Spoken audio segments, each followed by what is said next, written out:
Good morning mga kabugis, mga plantitos natin dyan. Hello po sa inyong lahat. Ayan. Mga kabugis, may sasagutin lang tayo na katanungan ng isa nating kabugis na tinatanong niya kung ano yung pagkakaiba ng tatlong variety na Golden Picture, yung Pink Sayap, saka Golden Angus. Kasi daw parang magkakamukha yung kanilang mga dahon. So ayan mga kabugis, ipapakita ko lang sa inyo kung ano yung mga pagkakaiba nila kasi parang magkakahawig nga sila kung titignan natin. Ayan. Pero may pagkakaiba na mga ano nila na magkakaiba dun sa mga dahon nila. Ayan. Pero hindi man ako ganun ka-expert dun sa ating pag-AID, ay base lamang po ito sa aking kaalaman. Ayan. Ito mga kabugis, yung tinatawag nating Golden Angus o Angus Gold. Yan, iisa lang po kasi yon. Yung si Angus Gold po mga kabugis ay may dilaw saka may green. Ayan. May mga pattern din siya na green. Ayan. Kumbaga yung mga usbong niya lang yung parang dilaw na dilaw talaga siya. Yan po si Angus Gold. Ayan. Ito, isama na rin natin to si Moonlight Orange kasi ganun din yung dahon niya, pure na nagdidilaw din, then nagigreen din yung ano niya. Ayan, isama na natin dyan kahit hindi nila tinanong. Ayan. Ito yung Golden Angus mga kabugis ha. Ang tandaan nyo lang, may green yung kanyang mga dahon. And then ito naman si Golden Picture. Ayan.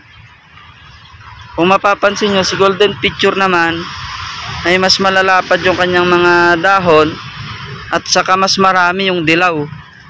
Saka dilaw na dilaw siya. And then ang ano diyan kay Golden Picture, ito po, nagigreen po yung mga matatanda niyang dahon. Yung baga naunang mga dahon niya ay nagkukulay green. Pero yung mga usbong, yung mga bagong dahon niya ay ganyan po siya. Kaya napakaganda po niya. Napakaganda ng kanyang dahon. Compare dito din kay maganda rin ito kasi may mga pattern din siyang green. Si Golden Angus o Angus Gold, ayan po siya, may green. Ito naman si Golden Picture, malalapad yung kanyang dahon na dilaw. Pero pag tumatanda na, yung nasa ilalim na siya ng nagiging green po. Pure na green mga kabugis. Ayan. And then ito naman si Pink Sayap. Ayan mga kabugis, tignan natin maigi. Ayan, medyo nasisilaw yata. Ayan. Ito si Pink Sayap. Dilaw na dilaw siya, pero makikita nyo mas maliliit yung kanyang mga sanga at maliliit yung kanyang mga dahon. Saka dilaw na dilaw. Saka napapansin ko kay Pink Sayap mga kabugis ay matinik. Ayan kahit yung mga usbong niya pa lang may mga tinik na. Mas matinik to kaysa dun sa dalawa na pinakita natin. Ayan yung kanyang dahon mga kabugis dahil madilaw din siya, dilaw na dilaw din. Ayan. Ganyan po siya. Ayan ang pagkakaiba nila mga kabugis. Itong si ang ganda rin kasi ng kanyang dahon na dilaw na dilaw. Kaya yung mga variety na ganyan na madidilaw yung mga dahon ay mas nagugustuhan ko sila i-grab. Kaya halos lahat ng mga nandito sa akin na may mga pattern na dilaw. Ayan. Then ito naman, ipakita ko na lang din po sa inyo yung ibang mga variety natin na nandito, na yung alam lang natin yung mga pangalan. Ito yung si, baka malilito kayo, may yung natin, may lupatik natin. Ayan. Ito naman si Sakura Belacan mga kabugis. Ang liliit, ang ninipis ng sanga at ang liliit din ng kanyang mga dahon. Ayan.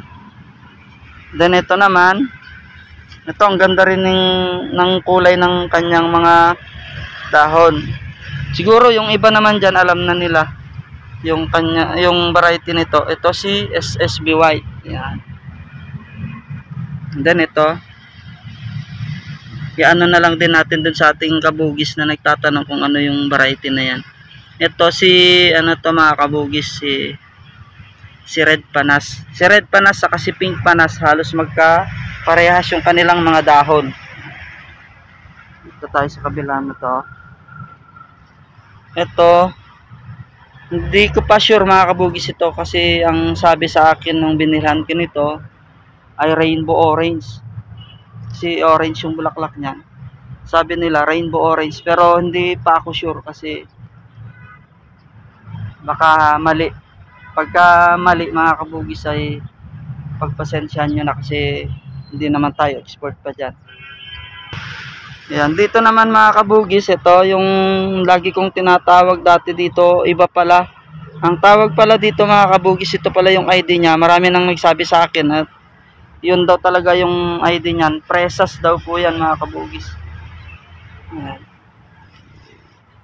Ito alam nyo na siguro to kasi parang common na dito sa atin si blueberry kasi napakarami na natin yan.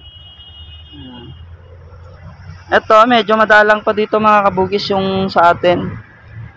Si Blue Moon. Yan po si Blue Moon. Medyo madalang pa sa akin to mga kabugis. Saka ito si Kayata Indiana variegated. Ayan. Ayan po yung ating mga variety na nandito. Marami pang iba pero yung mga bago lang. Ito yung mga bago na variety natin. Ito rin, meron din tayo dito si Chili Yellow. Yan. Chili Yellow, ayan po. And then may ano nga pala mga kabugis kung natatandaan nyo yung aking binili online na mga variety. Ayan. May mga bulaklak na pero yung iba hindi ko alam kung anong kulay. Ay kung anong variety. Ayan, papakita ko po sa inyo mga kabugis. Ito yung nabili nating online mga kabugis na mga variety. So linagay natin dito sa isang puno. Pinagsama-sama natin. Bali dalawang puno pero halos ganun din lang yung isa. So, ito yung sabi ko nga sa inyo kanina, ang kamukha siya ni Chili Yellow. Pero ang bulaklak niya ay parang orange. Yan. So hindi ko pa alam kung Chili Yellow yung nasa akin. No? Ito naman ay Chili Orange. Hindi ko alam. Then ito yung 21 Jewel. Hindi naman siya dilaw. Kasi ito yung dilaw mga kabugis. Yan. Yan si 21 Jewel na dilaw. Yan. Yan yung nabili natin online. And then ito. Mukha siyang 21 Jewel pero mas malalaki yung kanyang dahon. At mas makintab yung kanyang pinaka ano. Ayan yung dahon niya. Sa ibabaw makintab. Saka yung kulay ng bulaklak niya, ayan. So ayan mga kabugis ay hindi ko alam. Parang ang natatandaan kong nakalagay dito na variety noon ay Queen Roxy. Pero I'm not sure. Ayan po, ito yung dilaw. Sure po tayo dyan. Ayan. And then ito, 21 Jewel din ito. Parang red naman yung kulay niya. Ayan. Ito yung mga variegated natin mga kabugis ay wala pang mga bulaklak. Ayan. Ito hindi ko rin alam mga kabugis. Wala pang bulaklak to. Ito yung mga nabili ko sa online. Ayan. Pinapabulaklak ko na. And then ito yung isang puno na linagyan natin. Ayan. Ang ilagay natin dito mga variegated na 21J. Ayan. Pero hindi pa natin alam yung mga ID niyan. Ito, alam ko ito, Moonlight Jewel. Ayan. Update ko na rin kayo dito mga kabugis sa mga malilit natin yung binaha, yung bumagyo. Yan yung bagyong Egay. Ayan na yung itsura nila ngayon mga kabugis.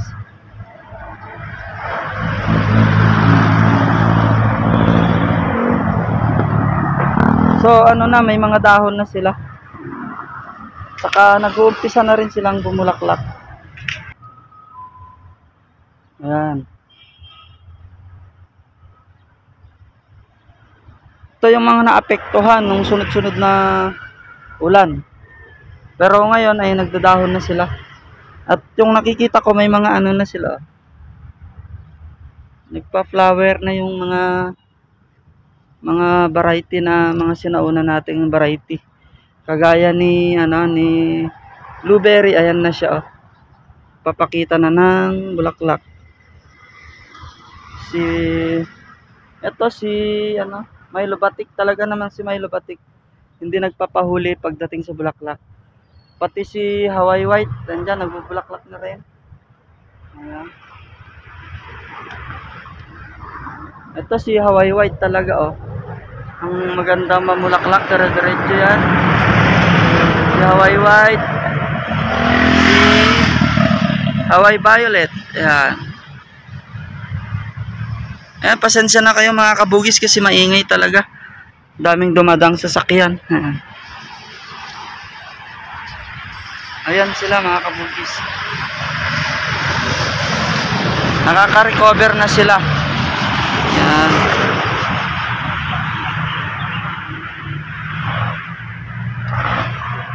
So ayan lang mga kabugis. Ayan. Maraming salamat sa palagi niyong panonood sa atin. Ayan. At dun sa mga bago lang sa ating YouTube channel, ayan, pa-subscribe naman po, pa-like. Ayan. And share na rin po sa inyong mga Ayan lang, maraming salamat po.